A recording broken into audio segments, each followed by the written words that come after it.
Have you ever wanted to create a seamless onboarding experience for your app, only to feel stuck on how to set it up?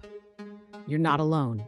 Today, we're diving into how to set a different entry point on your app's first launch. I totally get it. You want your users to have a great first impression, and that often means guiding them through an onboarding process. It can be frustrating when you have the vision, but not the know-how.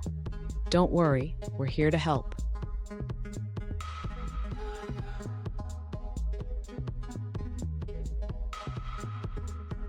Here's the specific question we're addressing today.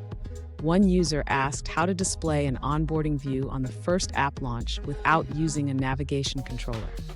They mentioned wanting to create a separate storyboard for onboarding, but were unsure how to implement it. Sound familiar? Let's tackle this together.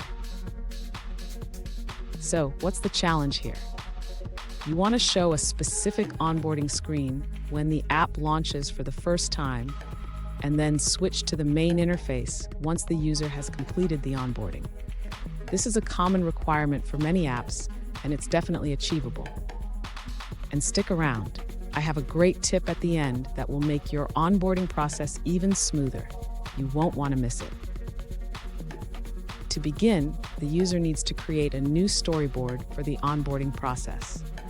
This storyboard will contain the views that guide the user through the initial setup.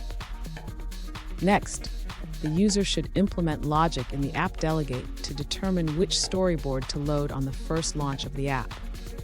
This involves checking if the app is being launched for the first time. After determining which storyboard to load, the user needs to instantiate the appropriate view controller from the storyboard and set it as the root view controller of the window. Once the user completes the onboarding process, they should save a flag indicating that the onboarding has been completed.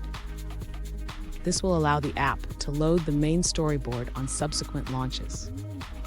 Fun fact, did you know that the first mobile apps were just simple web pages? Look how far we've come. Now we can create complex onboarding experiences with just a few lines of code.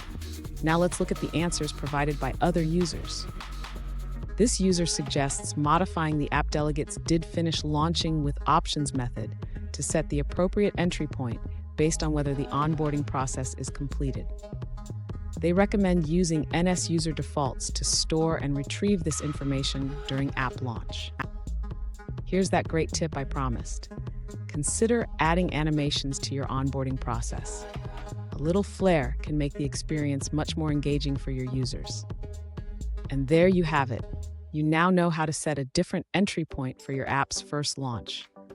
Remember, a great onboarding experience can significantly improve user retention.